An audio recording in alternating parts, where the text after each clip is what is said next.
If we want to make our own battery, one of the main things we need to figure out is what electrolyte we should use. There are 3 properties we must consider: ionic conductivity, electrochemical stability, and interfacial compatibility. Let's think of this in regards to starting a small business. When starting, you would assume your biggest bottleneck would be not having enough demand for your product. Or worse, not having enough product for all the demand. But what if I told you the checkout process makes it or breaks it for a small vendor? Think about it.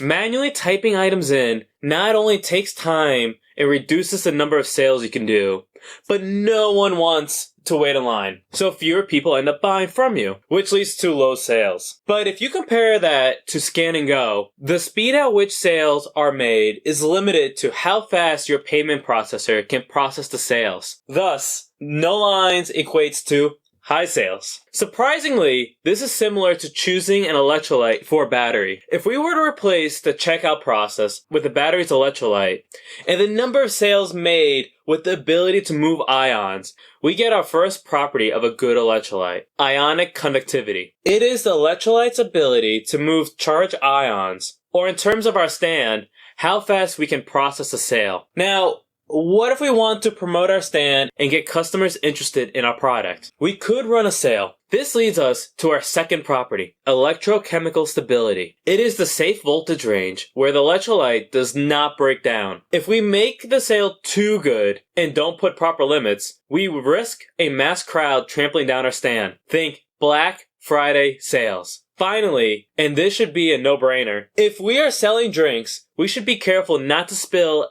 any on the card reader. No card reader means fewer ways for a customer to pay, which means fewer sales. For our electrolyte, this is similar to the third property, interfacial compatibility, or the ability to keep stable contact with the electrodes. Being reactive isn't enough if a thick crust forms around the electrode. It reduces the amount of exposed surface area the electrolyte could react with. Now that we know what to look for in an electrolyte, we next need to figure out what makes good electrodes.